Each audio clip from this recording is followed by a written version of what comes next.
Hello student, as electrical classes के YouTube channel में आपका स्वागत है। जैसा कि स्टूडेंट हमने अपना पहला टॉपिक प्रीफिक्स वाला कंप्लीट किया 3 पार्ट में। अब हमारा सेकंड टॉपिक चल रहा है और सेकंड टॉपिक है हमारा मूल राशियाँ व उनके मात्रक और उनकी मापन पद्धति। ये हमने पार्ट 1 में कंप्लीट किया। अब हमारा पार्ट 2 चलने जा रहा है और पार्ट 2 में हम करेंगे एसआई यूनिट, सीजीएस यूनिट और एपीएस यूनिट के मध्य में रिलेशन, इनके मध्य में क्या संबंध होता है, इस टॉपिक को हम करेंगे। इस टॉपिक को स्टूडेंट करने से पहले हमारा थोड़ा सा टॉपिक रह गया था जो कि हमने सेकंड टॉपिक के पार्ट 1 में किया है। उसमें से थोड़ा सा टॉपिक हमारा रह गया था। पहले उस टॉपिक को हम कंप्लीट कर लेते हैं और कंप्लीट करने के बाद में अपने इस टॉपिक की ओर चलेंगे। तो स्टूडेंट चलते हैं, क्या टॉपिक हमारा रह गया था। हम ये बताना आपको भूल गए थे कि ये जो भौतिक राशियाँ होती हैं, ये कितने प्रकार की होती हैं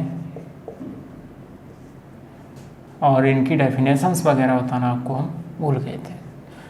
तो स्टूडेंट आपको मैं ये क्लियर कर दूं, ये भौतिक राशियाँ जो होती हैं ये 2 प्रकार की होती हैं। एक तो मूल राशियाँ,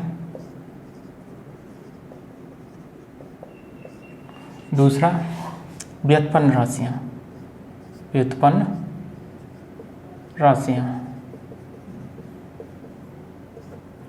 स्टूडेंट ये भौतिक राशियाँ होती हैं, इनको हम फिजिकल क्वांटिटीज बोलते हैं। मूल राशियों को हम फंडामेंटल क्वांटिटीज बोलते हैं और व्युत्पन्न राशियों को हम जो है डिराइव्ड क्वांटिटीज बोलते हैं इंग्लिश में।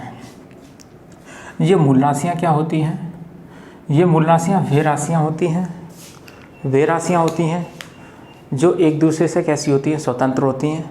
अर्थात वे राशियाँ जो किसी राशि की सहायता से प्राप्त नहीं की जा सकती, उन राशियों को हम कौन सी राशियाँ बोलते हैं? मूल राशियाँ बोलते हैं। व्युत्पन्न राशियाँ वे राशियाँ होती हैं जो मूल राशियों की सहायता से प्राप्त होती हैं, उन राशियों को हम कौन सी राशियाँ बोलते हैं? व्युत्पन्न राशियाँ बोलते हैं। अंतर क्या है? ये स्वतंत्र होती हैं, ये स्वतंत्र नहीं होती हैं। ये किसकी सहायता से प्राप्त होती हैं? ये मूल राशियों की सहायता से ही प्राप्त होती हैं। तो स्टूडेंट इसकी क्या परिभाषा बनी, वो परिभाषा हम नोट कर लेते हैं इसकी। वे राशियाँ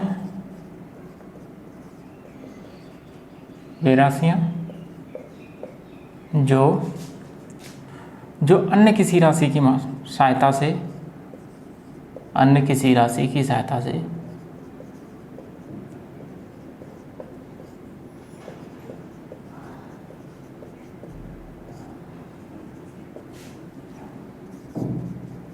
प्राप्त नहीं होती हैं, ये वे राशियाँ होती हैं। वे राशियाँ हैं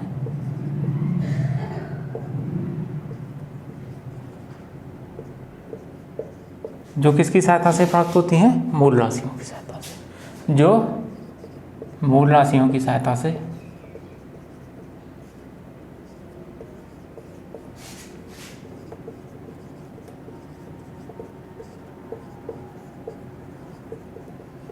प्राप्त होती है।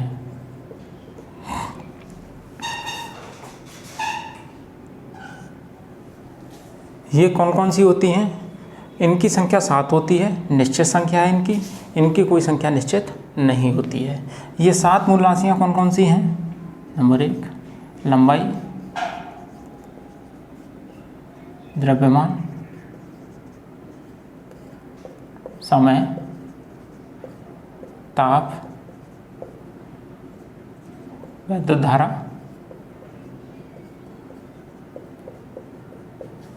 ज्योति तीव्रता, पदार्थ की मात्रा।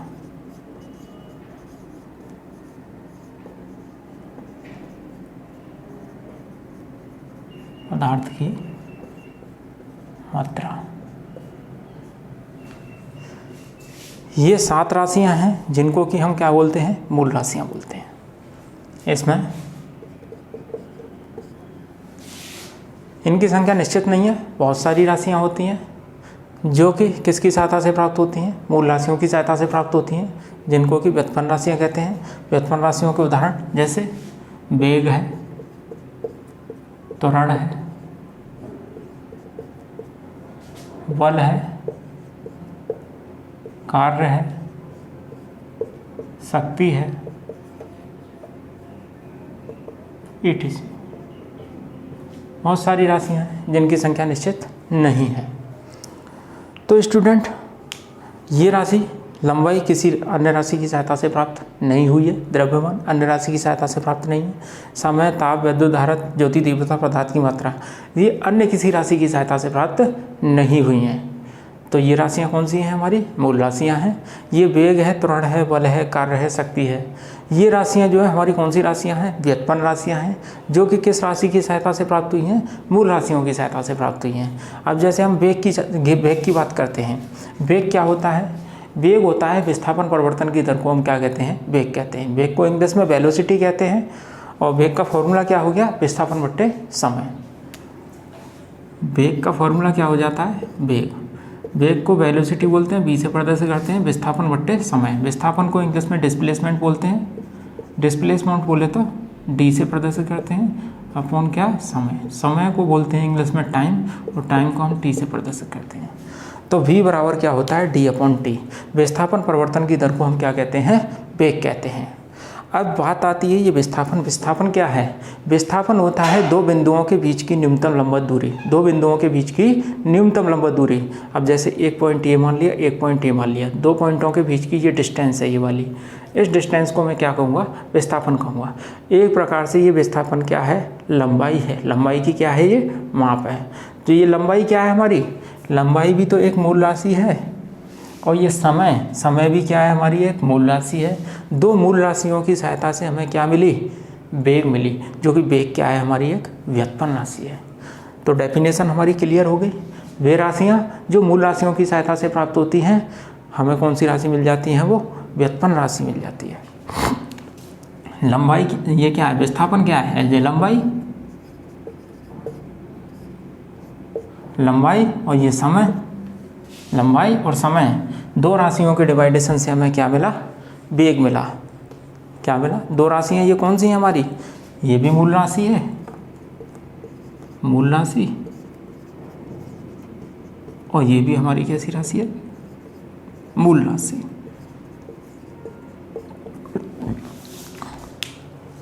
दो मूल राशियों की सहायता से हमें क्या मिल गई? व्युत्पन्न राशि। वेग क्या है हमारी? व्युत्पन्न राशि, ड्राइव्ड क्वांटिटी, व्युत्पन्न राशि।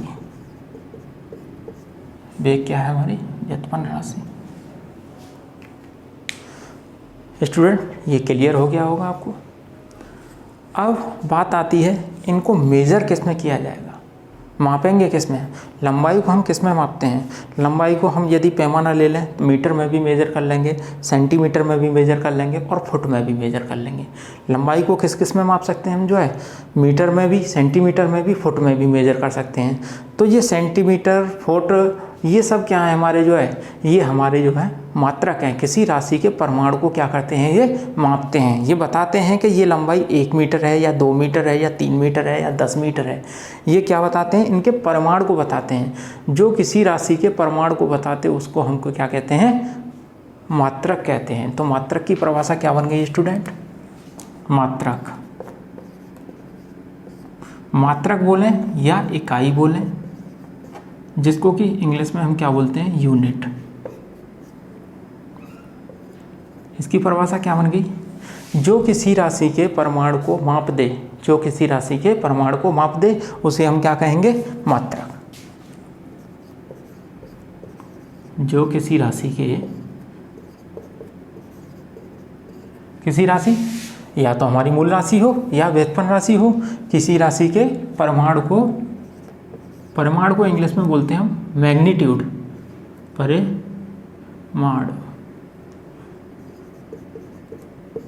परमाणु को माप दे, उसे मात्रक कहते हैं।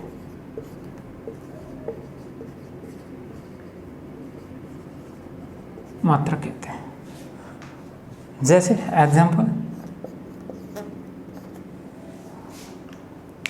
हमने मान लिया इस मार्कर की लंबाई जो है 10 मीटर है। मार्कर की लंबाई कितनी मान ली हमने, जो मीटर में मान लें या सेंटीमीटर में, कितनी 10 सेंटीमीटर के लगभग लग रही है, ठीक है ना। तो इस मार्कर की लंबाई कितनी है, 10 सेंटीमीटर है। लंबाई कितनी है, मार्कर की लंबाई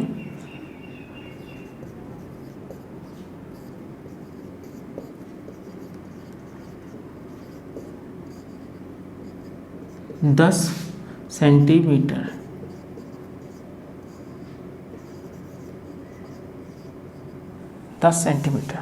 अब मैं कहता कि ये मार्कर की लंबाई 10 है, तो 10 क्या है, मीटर है, सेंटीमीटर है, किलोग्राम है, क्या है, मतलब ये इसके परिमाण को दर्शा रहा है। सेंटीमीटर क्या कर रहा है, इसके लंबाई के इस परिमाण को दर्शा रहा है। परिमाण की मात्रा कितनी है, इसकी लंबाई के परिमाण की मात्रा कितनी है, ये 10 है। मात्रक क्या काम करता है, मूल राशि या व्युत्पन्न राशि के परिमाण को क्या करता है, दर्शाता है, परिमाण को मापता है, उसे हम क्या कहते हैं, मात्रक कहते हैं। तो ये जो लंबाई है, ये लंबाई क्या हो गई, मूल राशि हो गई हमारी। मूल राशि 10 क्या हो गया, इस मूल राशि का परिमाण हो गया, मैग्नीट्यूड। और ये सेंटीमीटर जो हो गया, ये इसका क्या हो गया, मात्रक हो गया। अब ये मात्रक कौन सा मात्रक है, एसआई मात्रक है, सीजीएस मात्रक है, एफपीएस मात्रक है, कौन सा मात्रक है। तो ये मात्रक पता करने के लिए ये हमारी कितनी पद्धतियाँ थीं, ये हमारी पद्धतियाँ होती हैं 4 पद्धतियाँ। 4 पद्धति में हमारी कौन कौन सी पद्धति होती हैं, ये पद्धतियाँ ये बताती हैं कि आप कोई राशि आप मेज़र कर रहे हैं, कोई मूल राशि आप मेज़र कर रहे हैं, तो उसे आप किस में मापेंगे, मतलब उस मूल राशि का मात्रक क्या होगा। तो ये मात्रक कितने प्रकार के होते हैं हमारे, जो है एक तो होता है हमारा एसआई मात्रक, एसआई यूनिट बोलें, या फिर एमकेएस यूनिट बोलें, क्योंकि एमकेएस पद्धति को ही संशोधित करके कौन सी पद्धति बनी हमारी, एसआई पद्धति। अब ये हमें पता करना है कि ये हमारा जो मात्रक है, ये कौन सा मात्रक है, एसआई मात्रक है या एसआई मात्रक है, या सीजीएस मात्रक है, या फिर एफपीएस मात्रक है, एफपीएस यूनिट है। अब कौन सी यूनिट है, तो इस यूनिट को जानने के लिए हमारी कितनी पद्धतियाँ थीं, मूल राशियों को मापने के लिए कितनी पद्धतियाँ प्रचलित हैं, 4 पद्धतियाँ प्रचलित हैं, एमकेएस पद्धति, एसआई पद्धति, सीजीएस पद्धति, एफपीएस पद्धति। ये पद्धतियाँ ये बताती हैं कि आप किस मूल राशि को किस में मेज़र करोगे, किस में मापोगे, मतलब उस मूल राशि का मात्रक क्या होगा।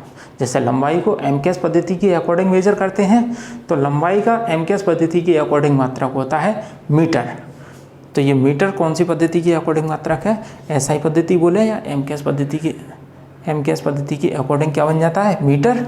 और सी बोले तो ये सेंटीमीटर, तो ये सेंटीमीटर है, सी बोले तो सेंटीमीटर। तो सेंटीमीटर किस पद्धति की यूनिट, किस पद्धति की अकॉर्डिंग यूनिट बन रही है, ये सीजीएस पद्धति की अकॉर्डिंग यूनिट बन रही है। तो ये कौन सी यूनिट हो गई हमारी, सीजीएस यूनिट बन गई, ठीक है। तो अब ये यूनिट और ये पद्धति ज़रा हम इसके बारे में और जान लेते हैं। ये यहाँ से आप क्लियर कर देते हैं, इतना आपको समझ में आ गया होगा। मात्रक समझ में आ गया, राशियाँ समझ में आ गई आपके। अब चलते हैं हम जो है मापन पद्धति की ओर। राशियों की मापन पद्धति, भौतिक राशियों की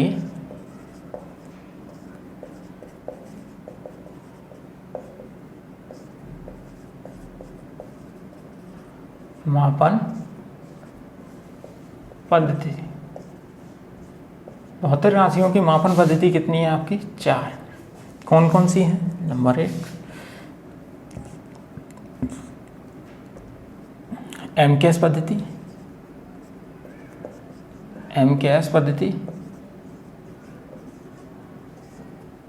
नंबर 2 सीजीएस पद्धति, नंबर 3 एफपीएस पद्धति, नंबर 4 एसआई पद्धति। इस सीजीएस पद्धति को हम जो है मीट्रिक पद्धति के नाम से भी जानते हैं, और एफपीएस पद्धति को हम फ्रांसिस पद्धति या ब्रिटिश पद्धति के नाम से भी जानते हैं, ब्रिटिश या फ्रांसिस।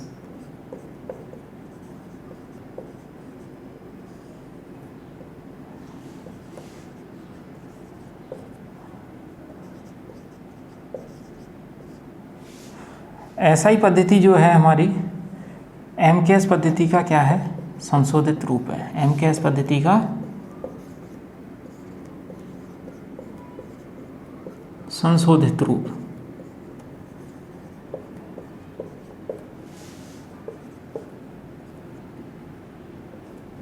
संशोधित रूप है। बोले तो एमकेएस पद्धति बोले या एसआई पद्धति बोले, बात एक ही है। तो ये जो पद्धतियां हैं, ये पद्धतियां बताती हैं कि आप लंबाई को किस में मेजर करोगे, द्रव्यमान को किस में मेजर करोगे, समय को किस में मेजर करोगे। कहने का मीन्स लंबाई का मात्रक क्या होगा, द्रव्यमान का मात्रक क्या होगा और समय का मात्रक क्या होगा। तो ये एमकेएस पद्धति क्या कहती है। एमकेएस पद्धति की पहले हम फुल फॉर्म देखते हैं। इसका पूरा नाम क्या है, मीटर किलोग्राम सेकंड पद्धति। सीजीएस का पूरा नाम है सेंटीमीटर ग्राम सेकंड पद्धति। एफपीएस का पूरा नाम है फुट पाउंड सेकंड पद्धति। और एसआई पद्धति का पूरा नाम है international system unit. International system unit. अब ये पद्धतियाँ क्या बताती हैं, ये पद्धतियाँ ये बताती हैं कि ये जो हमारी मूल राशियाँ होती हैं, ये जो मूल राशियाँ होती हैं,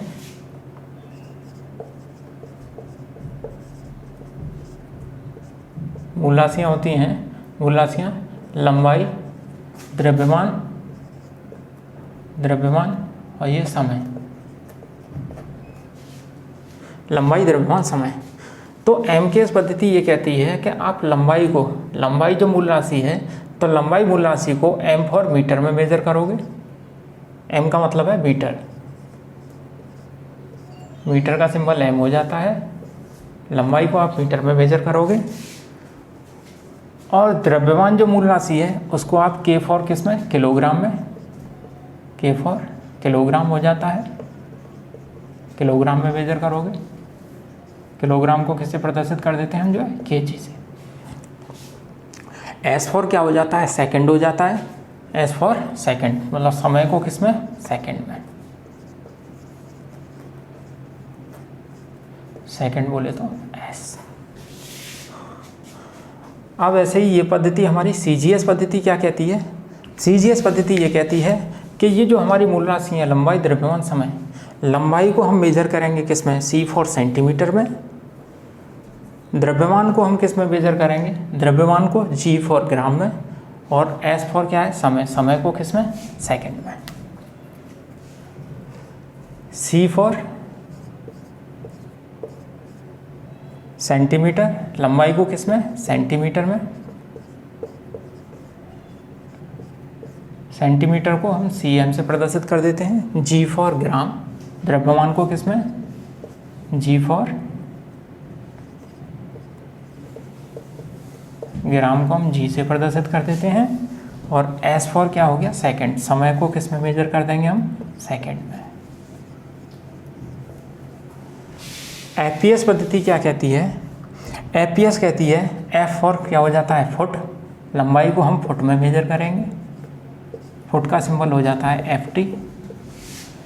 द्रव्यमान को हम मेजर करेंगे P for pound, P for pound, pound को पी से प्रदर्शित करते हैं।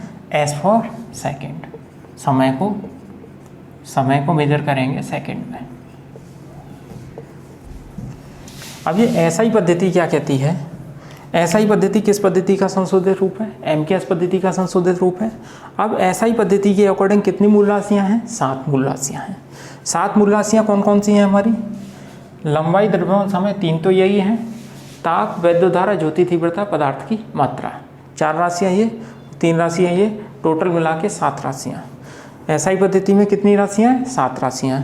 तो ये 7 राशियों को हम किस में मेजर करते हैं, किस में मापते हैं, मतलब इस 7 राशियों का क्या मात्रक होता है, 7 राशियों के क्या मात्रक होते हैं।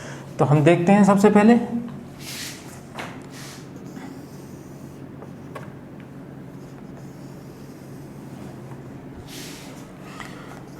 मूल राशियाँ कितनी हैं हमारी इसमें,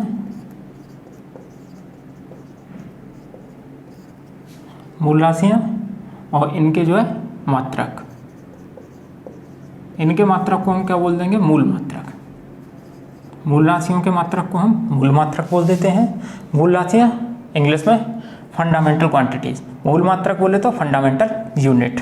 मूल राशियाँ, पहली मूल राशि कौन सी है हमारी? 3 मूल राशियाँ तो यही हो गई हमारी, लंबाई, द्रव्यमान, समय।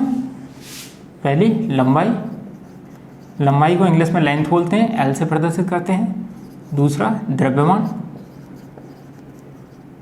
द्रव्यमान को मास बोलते हैं, इसको एम से प्रदर्शित कर देते हैं।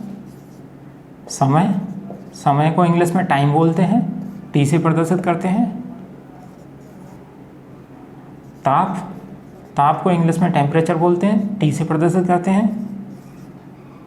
वैद्युत धारा, जिसको इंग्लिश में इलेक्ट्रिक करंट बोलते हैं, इसको हम आई से प्रदर्शित करते हैं। ज्योति तीव्रता, ज्योति तीव्रता, ज्योति तीव्रता को इंग्लिश में ल्यूमिनियस इंटेंसिटी बोलते हैं, इसको एल आई से प्रदर्शित करते हैं। 7 पदार्थ की मात्रा, पदार्थ की मात्रा बोले तो क्वांटिटी ऑफ मैटर। लंबाई को हम जो है किस में मेजर करेंगे? एम के एस पद्धति का ही संशोधित रूप है, तो इन 3 राशियों को हम किस में मेजर करेंगे? एम के एस में किस में मेजर कर रहे थे? एम फॉर मीटर, लंबाई को भी मीटर में, के फॉर किलोग्राम, किलोग्राम को केजी से प्रदर्शित करते हैं। एस टाइम, समय को एस फॉर एम के एस, समय को एस फॉर सेकंड में, सेकंड को एस से प्रदर्शित करते हैं। ताप, ताप को हम मेजर करते हैं केल्विन में, केल्विन को के से प्रदर्शित करते हैं। वैद्युत धारा को हम एम्पियर में प्रदर्शित, एम्पियर में मेजर करते हैं, एम्पियर को ए से प्रदर्शित करते हैं। ज्योति तीव्रता, ज्योति तीव्रता को मेजर करते हैं हम कैंडेला में, कैंडेला, कैंडेला को सी डी से प्रदर्शित करते हैं। और पदार्थ की मात्रा को हम मोल में प्रदर्शित करते हैं, मोल, मोल से मेजर करते हैं। मोल का सिंबल MOLE होता है। तो स्टूडेंट ये सारी बातें आपको क्लियर हो गई होंगी। MKS पद्धति या SI पद्धति बात एक ही है। MKS पद्धति को ही संशोधित करके SI पद्धति बनी। तो SI पद्धति में हमारी कितनी मूल राशियाँ होती हैं? 7 मूल राशियाँ होती हैं और 2 पूरक राशियाँ होती हैं। SI पद्धति में 7 मूल राशियाँ, 7 मूल राशियाँ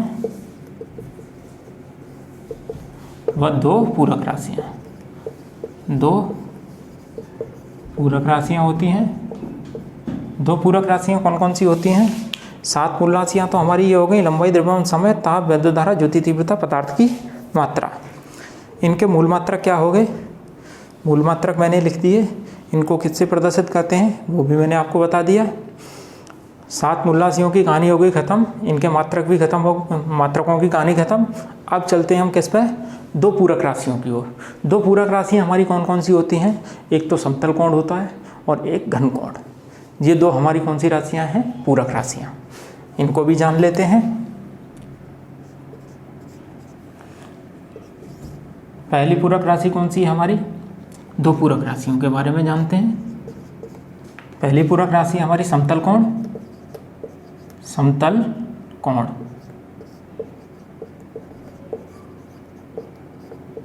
समतल कोण इंग्लिश में बोलते हैं प्लेन एंगल, प्लेन एंगल। अब ये समतल कोण होता क्या है? समतल कोण के बारे में पहले आपको बता देता हूँ। समतल कोण होता क्या है? समतल कोण एक ऐसा कोण है जो द्विविमीय आकृति होती है ना, द्विविमीय आकृतियों के द्वारा, द्विविमीय आकृति के द्वारा, द्विविमीय आकृतियों के केंद्र पर बना कोण, द्विविमीय आकृतियों के केंद्र पर बना कोण कौन सा कोण बोला जाता है? समतल कोण बोला जाता है। द्विविमीय आकृतियों के केंद्र पर बना कोण कौन सा कोण बोला जाता है? समतल कोण बोला जाता है। जैसे द्विविमीय आकृति कौन सी होती है? द्विविमीय का मतलब होता है 2 डायमेंशन। 2 डायमेंशन मतलब जिसके अंदर केवल लंबाई और चौड़ाई होती है, तीसरी भुजा नहीं होती है। अब जिसमें 3 भुजाएं होंगी, लंबाई, चौड़ाई, ऊंचाई, उसको बोलते हैं 3 डायमेंशन। उसको बोलते हैं हम 3 डायमेंशन, और जिसमें लंबाई चौड़ाई होती है उसको बोलते हैं हम 2 डायमेंशन। तो ये समतल कोण कौन सा है हमारा? 2 डायमेंशन है। क्या है? 2 डायमेंशन। 2 डायमेंशन कैसे है? जिसके अंदर क्या होता है, केवल लंबाई और चौड़ाई होती है। ये 2 डायमेंशन में कौन कौन सी आ जाती हैं हमारी? 2 डायमेंशन वस्तुएं होती हैं हमारी। एक तो वृत्त है, हम सबसे पहले चर्चा करते हैं वृत्त की। 2 डायमेंशन में हम किसको ले लेते हैं? वृत्त को ले लेते हैं, वृत्त को लेते हैं। ठीक है, तो ये हमने क्या बनाया? एक वृत्त बना लिया, वृत्त बना लिया। तो वृत्त बनाया तो ये इसका क्या है? केंद्र है। केंद्र बिंदु को हमने नाम दे दिया O, और ये इसकी क्या होती है? ये होती है यहाँ से यहाँ तक हम वापस आ गए, ये इसकी बोली जाती है परिधि। और परिधि पर स्थित बिंदु को मिलाने वाली रेखा क्या बोली जाती है? त्रिज्या। त्रिज्या को हम किससे प्रदर्शित कर देते हैं? R से प्रदर्शित करते हैं। ठीक है, परिधि पर स्थित बिंदु हमने क्या मान लिया? A। और इस त्रिज्या के बराबर दूरी, त्रिज्या के बराबर दूरी का ही हमने क्या लगा दिया? इस पर परिधि पर चाप लगा दिया। ठीक है, ये क्या हो गया हमारा? चाप हो गया। ये B पॉइंट मान लिया है। तो इस चाप के द्वारा केंद्र पर अंतरित कोण, इस चाप के द्वारा त्रिज्या की बराबर दूरी का ये चाप है, और इस चाप से केंद्र पर अंतरित कोण, मैंने क्या बताया आपको कि हमारी जो 2 डायमेंशन होती हैं, तो 2 डायमेंशन के केंद्र पर बना, 2 डायमेंशन आकृतियों के केंद्र पर बना कोण कौन सा कोण बोला जाता है? समतल कोण बोला जाता है। तो इस चाप के द्वारा, बराबर त्रिज्या और बराबर चाप है, त्रिज्या के बराबर चाप के द्वारा केंद्र पर अंतरित कोण, त्रिज्या के बराबर चाप से केंद्र पर अंतरित कोण कौन सा कोण बोला जाता है? समतल कोण बोला जाता है। इस कोण को हम कौन सा कोण बोलते हैं? समतल कोण। जैसे हम किससे प्रदर्शित करते हैं? थीटा से प्रदर्शित कर देते हैं। इसको बोलते हैं हम समतल कोण, समतल कोण। ए बी हमारा क्या है यहाँ?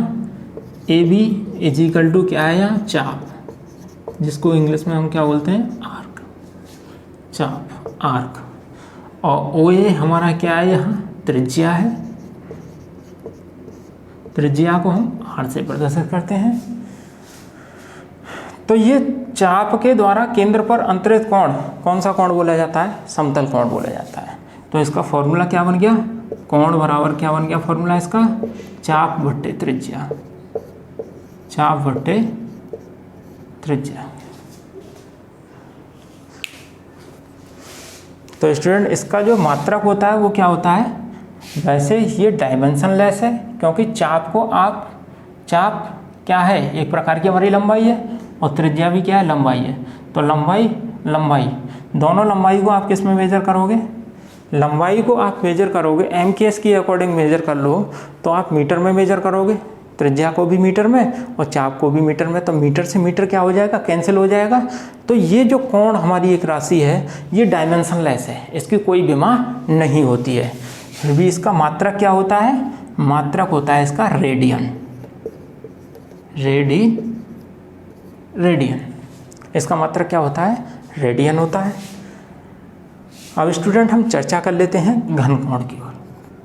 चर्चा करते हैं हम घनकोण की। घनकोण क्या होता है? 2 ही तो पूरक राशियाँ होती हैं। एक पूरक राशि के बारे में तो हमने आपको बता दिया, और दूसरी पूरक राशि होती है हमारी घनकोण। घनकोण, जिसको इंग्लिश में बोलते हैं हम सॉलिड एंगल, सॉलिड एंगल। अब ये सॉलिड एंगल क्या होता है? तो सॉलिड एंगल के लिए हम लेते हैं त्रिविमीय। कौन सी वस्तु लेते हैं हम? जो है त्रिविमीय वस्तु लेते हैं। और त्रिविमीय वस्तु के केंद्र पर अंतरित कोण, त्रिविमीय वस्तु के केंद्र पर अंतरित कोण जो होता है वो कोण हमारा कौन सा बोला जाता है? घन कोण बोला जाता है।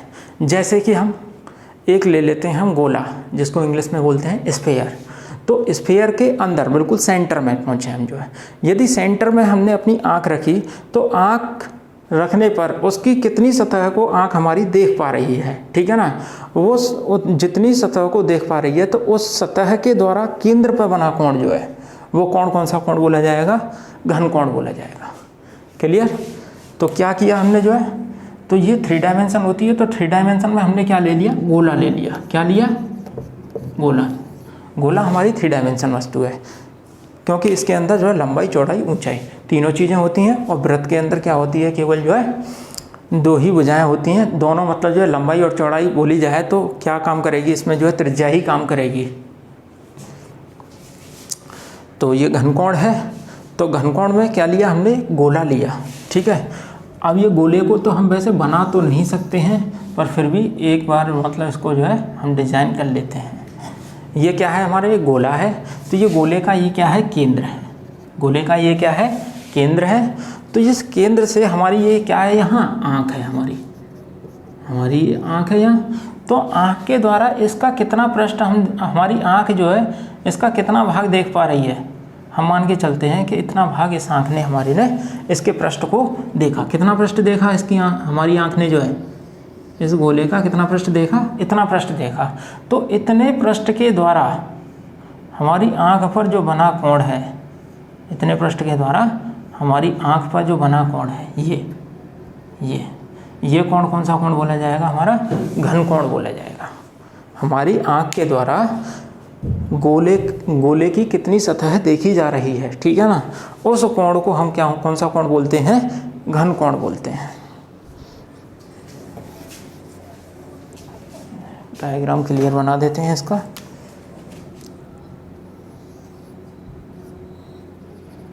ये हमारी आंख ने कितना हिस्सा देखा इसका, जो है कितनी सतह को देखा, इतनी सतह को देखा।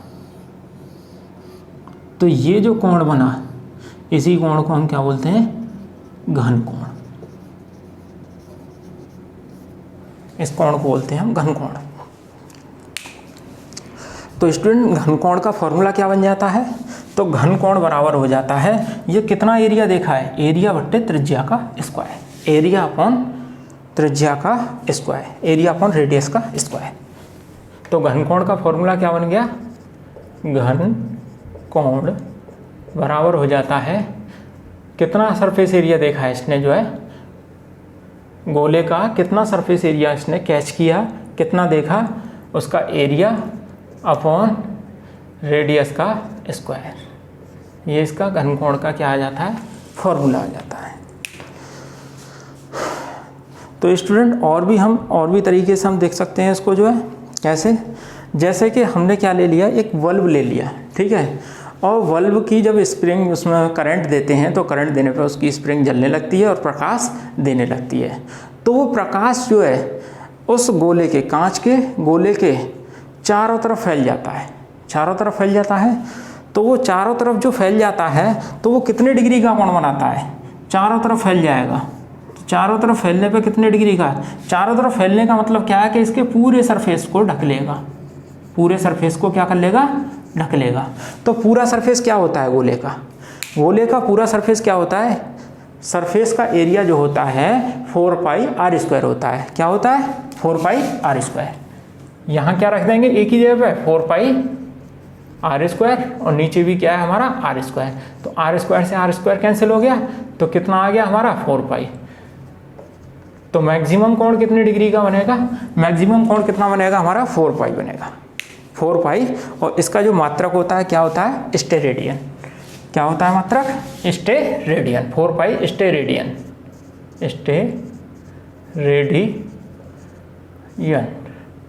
स्टेरेडियन। ठीक है स्टूडेंट, इतना ये मैटर क्लियर हो गया होगा आपको।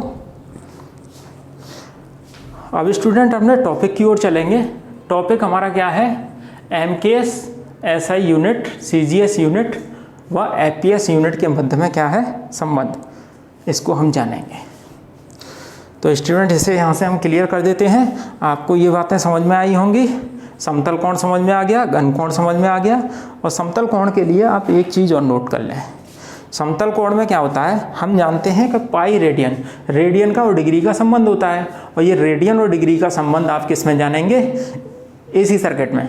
एसी सर्किट में क्या होता है कि जैसे करंट और वोल्टेज के बीच में क्या होता है, आपका एंगल होता है, करंट और वोल्टेज के बीच में एंगल होता है 30 डिग्री, 90 डिग्री, 60 डिग्री, जितने डिग्री चले वो डिग्री में दे रखा होता है। तो कभी कभी हमारा ऑब्जेक्टिव टाइप बन के आ जाता है परीक्षा में, वो पाई में दे देता है कि करंट और वोल्टेज के बीच में जो 60 डिग्री का एंगल है वो कितने पाई के बराबर है, कितने पाई के बराबर है। तो हमें डिग्री को किस में चेंज करना है, पाई में चेंज करना है। तो डिग्री और पाई में क्या रिलेशन होता है ये मैं आपको बता देता हूँ। डिग्री और पाई में क्या रिलेशन होता है, हम जानते हैं कि पाई रेडियन बराबर क्या होता है 180 डिग्री। पाई रेडियन बराबर 180 डिग्री। ये जीरो जो लगी हुई है इसको हम बोलते हैं डिग्री। पाई रेडियन बराबर कितना होता है हमारा 180 डिग्री। अब हमको चेंज करना है 30 डिग्री। 30 डिग्री को हमें किस में चेंज करना है, पाई में चेंज करना है। तो पाई में चेंज करने के लिए हम क्या करेंगे, पाई में चेंज करना है, पाई लगाना है। तो पाई अपॉन कितना कर देंगे 180 डिग्री। Pi upon 180 degree. तो डिग्री से डिग्री कैंसिल हो जाएगा, 0 से 0 कैंसिल, 3 से क्या बार 6 बार कैंसिल। तो 30 डिग्री का कोण कितने के बराबर हो जाएगा, पाई अपॉन 6 रेडियन के बराबर। पाई अपॉन 6 रेडियन के बराबर हो जाएगा। ये मैटर क्लियर हो गया होगा आपको। ठीक है स्टूडेंट, एक बार और मैं आपको बता दूं, रिवाइज करा देता हूं इसको, जिससे कि आपको जो है याद हो जाए ये चीज़ें। भौतिक राशियों की मापन पद्धति कितनी थी हमारी, 4। एक तो एमकेएस पद्धति थी, सीजीएस पद्धति थी, एपीएस पद्धति थी, एसआई पद्धति थी। एमकेएस पद्धति का पूरा नाम मीटर किलोग्राम सेकंड पद्धति, सीजीएस पद्धति का पूरा नाम सेंटीमीटर ग्राम सेकंड पद्धति, एपीएस पद्धति का पूरा नाम फुट पाउंड सेकंड पद्धति, एसआई पद्धति का पूरा नाम इंटरनेशनल सिस्टम यूनिट। ये किस पद्धति को संशोधित करके बनाई गई, एमकेएस पद्धति को संशोधित करके बनाई गई है। ठीक है। और एसआई पद्धति के अकॉर्डिंग कितनी मूल राशियाँ हैं हमारी, 7 मूल राशियाँ हैं, 2 पूरक राशियाँ हैं। 7 मूल राशियाँ कौन सी राशियाँ हैं हमारी, जो है लंबाई, द्रव्यमान, समय, ताप, वैद्युत धारा, ज्योति तीव्रता, पदार्थ की मात्रा। इनको इंग्लिश में क्या बोलते हैं वो मैंने आपको बता दिया। इनको किस से प्रदर्शित करते हैं वो मैंने आपको बता दिया। इनके मात्रक क्या होते हैं, लंबाई का मात्रक मीटर, द्रव्यमान का किलोग्राम, समय का सेकंड, ताप का केल्विन, वैद्युत धारा का एम्पियर और ज्योति तीव्रता का कैंडला, पदार्थ की मात्रा का मोल। अब बात आती है किसकी, जो है 2 पूरक राशियों की। 2 पूरक राशियाँ हमारी कौन सी होती हैं, एक तो कोण होता है, कोण को हम इंग्लिश में बोलते हैं प्लेन एंगल, और दूसरा होता है हमारा जो है घन कोण। घन कोण को हम बोलते हैं इंग्लिश में सॉलिड एंगल। Solid angle. अब कोण की बात करते हैं तो कोण क्या होता है, कोण होता है 2 डायमेंशन वस्तु। कोई हमारे पास 2 डायमेंशन वस्तु है जैसे वृत्त, तो वृत्त के केंद्र पर बना कोण जो है, वृत्त के केंद्र पर बना कोण कौन सा कोण बोला जाता है, हमारा समतल कोण बोला जाता है। और 3 डायमेंशन वस्तु के केंद्र पर बना कोण हमारा कौन सा कोण बोला जाता है, घन कोण बोला जाता है, जिसे हम इंग्लिश में सॉलिड एंगल बोलते हैं। कोण का फॉर्मूला क्या बन जाता है, चाप के द्वारा, वृत्त हमारा, तो चाप के द्वारा केंद्र पर अंतरित कोण, त्रिज्या के बराबर लंबाई के चाप के द्वारा केंद्र पर अंतरित कोण कौन सा कोण बोला जाता है, समतल कोण बोला जाता है। तो ये हमने जो है इसमें एक रिलेशन भी होता है, पाई रेडियन बराबर कितने डिग्री होता है 180 डिग्री, जो कि हमें एसी सर्किट में सवाल आ जाते हैं हमारे, जो है कहीं डिग्री में मिलता है तो कहीं पाई में मिलता है। अब 90 को हम क्या बोलते हैं, पाई/2 बोलते हैं। कैसे बोलते हैं, पाई का मतलब क्या होता है, पाई का मतलब, पाई रेडियन का मतलब होता है 180 डिग्री। जब 180 डिग्री ऊपर और 90 पाई/2, 2 से 180 को काटेंगे हम, कितनी बार कट जाएगा, 90 बार कट जाएगा। तो 90 डिग्री के इक्विवेलेंट हो जाता है। क्लियर। घनकोण की बात आई तो घनकोण में क्या होता है हमारा, घनकोण में 3 डायमेंशन वस्तु। 3 डायमेंशन वस्तु जैसे हमारी क्या थी, गोला। गोले के केंद्र पर हमने अपनी आंख रखी तो हमारी आंख कितनी सतह को उसको देख पा रही है। ठीक है। उस सतह के द्वारा जो है केंद्र पर बना कोण जो है वो कौन सा कोण बोला जाता है, हमारा घन कोण बोला जाता है। हमारी आंख ने कितनी सतह देखी, उसने हमारी आंख ने कितना एरिया देखा, जो है वो area upon radius square, radius का स्क्वायर। तो यदि हमारी आंख जो है उस चारों तरफ के पूरे एरिया को देख ले, हमारी आंख तो नहीं देख पाएगी, परंतु हम क्या लेते हैं, हम जो है बल्ब ले लेते हैं। ठीक है ना, प्रकाश स्रोत ले लेते हैं। प्रकाश स्रोत में क्या हो गया, हमारा बल्ब हो गया। ठीक है। तो बल्ब की जब स्प्रिंग जलती है तो चारों तरफ प्रकाश फैलाती है, मतलब चारों तरफ प्रकाश फैलाने का मतलब है कि उस गोले की, कांच के गोले की सारी सतह को क्या कर लेती है, ढक लेती है। कांच की सारी सतह पर पड़ती है उसकी प्रकाश की किरणें, तो उसका एरिया, सरफेस एरिया क्या हो जाता है फिर, जो हमारा 4πr²। तो 4πr² नीचे r² कैंसिल हो जाता है, तो क्या आ गया हमारा 4π। क्या आ गया, 4π। घन कोण का जो मैक्सिमम कोण होता है वो कितने डिग्री का होता है, 4π का होता है, 4π स्टेरेडियन, 4π स्टेरेडियन। तो स्टूडेंट यहाँ तक बात क्लियर हो गई। अब हम चलते हैं अपने टॉपिक की ओर। टॉपिक है हमारा जो है एमकेएस या एसआई और CGS और FPS यूनिट के मध्य में रिलेशन काफ़ी इंपॉर्टेंट टॉपिक है हमारा ये, और इस टॉपिक से बहुत सारे सवाल हमारी परीक्षाओं में बनते हैं। तो स्टूडेंट चलते हैं हम जो है टॉपिक की ओर।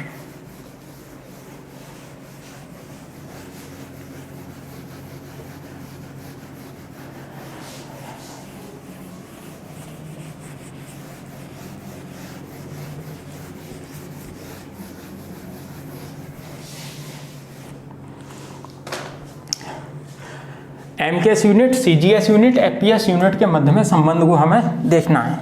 हम जानते हैं SI पद्धति में मूल राशियाँ SI पद्धति, SI यूनिट, या हम बोले SI यूनिट बोले या MKS यूनिट बोले, MKS यूनिट, MKS मात्रक बोले या इकाई बोले या क्या बोले हम जो है यूनिट बोले। इंग्लिश में क्या बोल देते हैं, मात्रक या इकाई को हम क्या बोल देते हैं, यूनिट बोल देते हैं। MKS है SI यूनिट, और कौन सी unit, CGS unit, CGS unit और FPS यूनिट। इनके मध्य में हमें क्या निकालना है, रिलेशन निकालना है। यहाँ हम निकालेंगे इनके मध्य में संबंध को, इनके मध्य में क्या संबंध होता है। तो स्टूडेंट हम जानते हैं कि SI पद्धति में हमारी कितनी मूल राशियाँ हैं, 7 मूल राशियाँ हैं। कौन कौन सी हैं, लंबाई को लेंथ बोलते हैं, L से रिप्रेजेंट करते हैं। द्रव्यमान को हम मास बोलते हैं, M से प्रदर्शित करते हैं।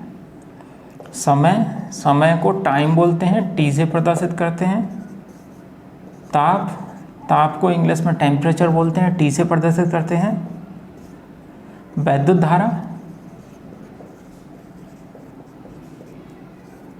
धारा को हम इलेक्ट्रिक करंट बोलते हैं, I से प्रदर्शित करते हैं। ज्योति तीव्रता को हम ल्यूमिनियस इंटेंसिटी बोलते हैं, LI से प्रदर्शित करते हैं। पदार्थ की मात्रा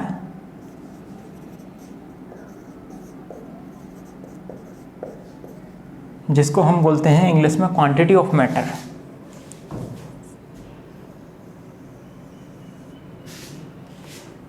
स्टूडेंट MKS पद्धति में या SI पद्धति में इसकी यूनिट क्या होती है,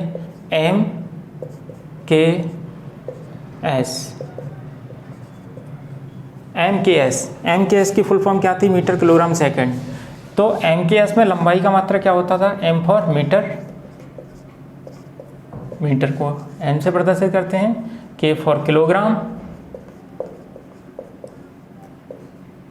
किलोग्राम को kg से प्रदर्शित करते हैं।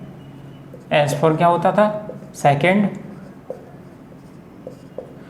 को हम S से प्रदर्शित करते हैं। ताप का मात्रक क्या होता है, केल्विन को K से प्रदर्शित करते हैं। वैद्युत धारा को एम्पियर में मेजर करते हैं, एम्पियर इसका मात्रक होता है, इसको हम A से प्रदर्शित करते हैं। ल्यूमिनियस इंटेंसिटी कैंडेला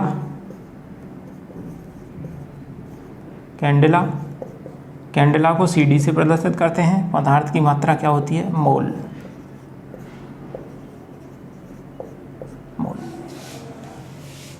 बात करें CGS यूनिट की, CGS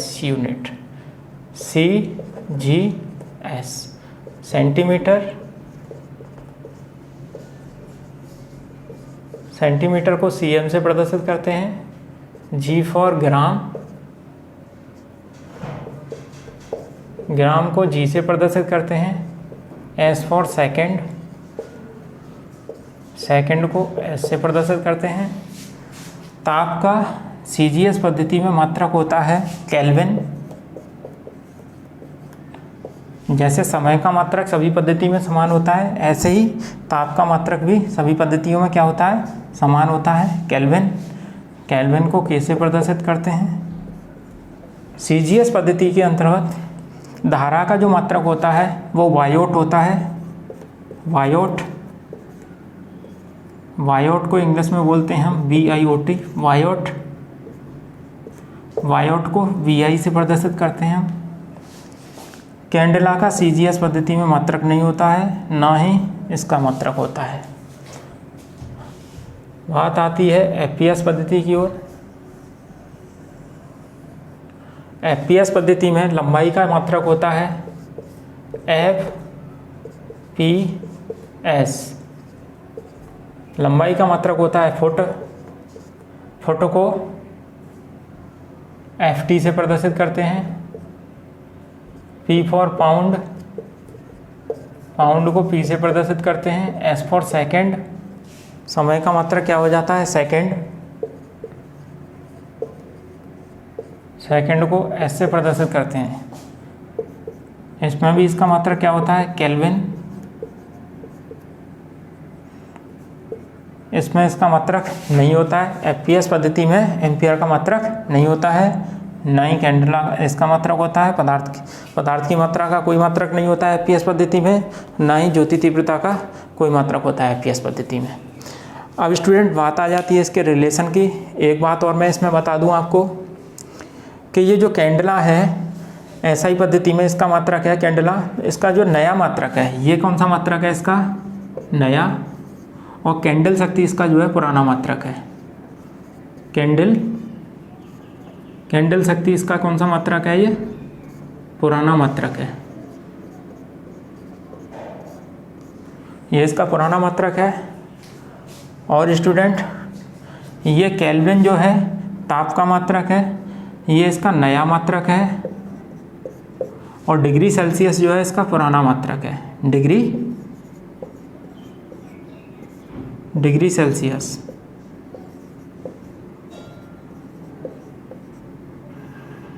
ये इसका कौन सा मात्रक है, पुराना मात्रक है।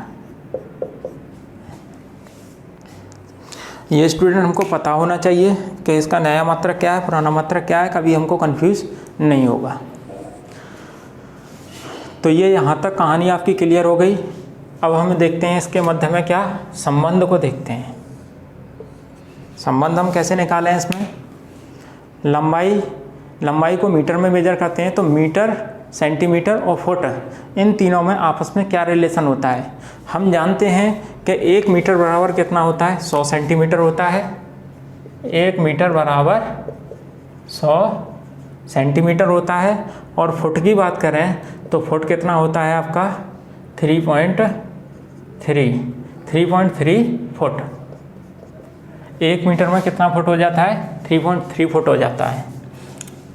अब ये सेंटीमीटर है, मीटर को तो सेंटीमीटर में आसानी से हम चेंज कर सकते हैं। आसानी से कैसे चेंज कर सकते हैं, क्योंकि मीटर के आगे क्या लगाना है, हमें सी लगाना है। सी हमारा क्या है, एक प्रीफिक्स है। और प्रीफिक्स को लगाने के लिए हम इसमें क्या कर देंगे, 10 टू दी पावर, प्रीफिक्स की वैल्यू से भाग कर देंगे। 10 टू दी पावर -2 से क्या करेंगे, हम भाग करेंगे। और 10 की पावर -2 को कहाँ लेके जाएंगे, जब भाग में लग रही है ऊपर ले जाएंगे तो गुणा में चली जाएगी, तो पावर कैसी हो जाएगी, पॉजिटिव हो जाएगी। और पॉजिटिव हो जाएगी तो कितना आएगा निकल के, 100 ही तो निकल के आएगा सेंटीमीटर। अब ये फुट की बात आती है, 3.3 फुट कैसे होता है, तो हम जानते हैं स्टूडेंट एक फुट बराबर होता है 12 इंची। कितना होता है, 1 फुट में 12 इंच होता है। 1 फुट में 12 इंच होता है। और हम जानते हैं स्टूडेंट 1 इंच में 2.54 सेंटीमीटर होता है। ये भी आप जान लीजिए, 2.54 सेंटीमीटर होता है। तो आप इंच और सेंटीमीटर में रिलेशन आ गया तो आप आसानी से इसको हम निकाल सकते हैं। ये आगे बताने की मुझे अब आवश्यकता नहीं है। तो ये रिलेशन पूरा क्लियर हो गया हमारा कि 1 मीटर में, मीटर क्या है हमारी SI यूनिट, ये क्या होगी हमारी CGS unit. SI unit CGS unit में क्या रिलेशन हो गया, 1 मीटर में 100 सेंटीमीटर हो गए। और CGS यूनिट और FPS यूनिट में क्या रिलेशन हो गया, हम जानते हैं 100 सेंटीमीटर में कितने फुट होते हैं, इतने फुट होते हैं। तो 1 सेंटीमीटर में निकालना चाहे 100 का भाग लगा देंगे, उसमें फुट निकल आएंगे, ठीक है ना, 1 सेंटीमीटर में। तो हम इससे निकाल के चलते हैं 1 मीटर से। ऐसे ही हम देखेंगे इसमें जो है 1 किलोग्राम कितने ग्राम के बराबर होता है, 1 किलोग्राम 1 kg बराबर होता है, किलो क्या है, ये हमारा क्या है, प्रीफिक्स है, किलो क्या है, प्रीफिक्स। और प्रीफिक्स को हटाने के लिए हम क्या करेंगे, प्रीफिक्स की वैल्यू से हम क्या कर देते हैं, गुणा कर देते हैं। तो प्रीफिक्स की वैल्यू होती है 10 की पावर 3 को हम क्या बोलते हैं, 1000। 1000 क्या हो गए, या ग्राम हो गए। 1 किलोग्राम बराबर कितने ग्राम हो गए, 1 किलोग्राम बराबर 1000 ग्राम।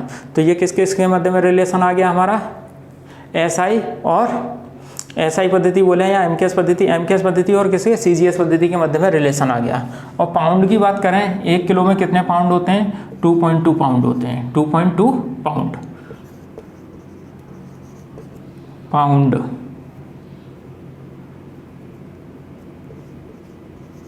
2.2 पाउंड होते हैं। तो ये SI है, ये CGS है और ये FPS है, इनके मध्य में ये रिलेशन आ गया। ये SI पद्धति में इसका मात्रक सेकंड होता है, इसका भी सेकंड होता है, इसका भी सेकंड होता है। तो इनके मध्य में ये ऐसा कोई रिलेशन नहीं होता है, पर एक रिलेशन होता है। यहाँ हम ये जान लेते हैं कि 1 घंटे में कितना मिनट होता है, 1 घंटा बराबर होता है 60 मिनट और 1 मिनट बराबर होता है 60 सेकंड। ये रिलेशन भी हमको आना चाहिए। अब बात आ जाती है यहाँ ताप की। तो ताप का भी मात्रक सभी पद्धति में क्या है, केल्विन है। क्या है, केल्विन है। तो इनके मध्य भी ऐसा कोई रिलेशन नहीं होता है, पर एक रिलेशन होता है। जब आपने देखा होगा कि कहीं टेम्परेचर आपको फ़ारेनहाइट में दे रखा है, कहीं सेल्सियस में दे रखा है, तो कहीं आपको केल्विन में दे रखा है। तो इनके मध्य में क्या रिलेशन होता है, वो रिलेशन भी मैं आपको बता देता हूँ, यहाँ क्लियर कर देता हूँ। तो एक फॉर्मूला होता है C/5 is equal to F minus के 32/9 इजिकल टू K माइनस के 273/5। ये इस फॉर्मूले की सहायता से हम इसको चेंज कर सकते हैं, या हमें सेल्सियस और फ़ारेनहाइट में आपस में चेंजिंग करनी है तो ये ले लेंगे हम, जो है इन दोनों टर्म को उठा लेंगे, उठा के हम चेंज कर सकते हैं।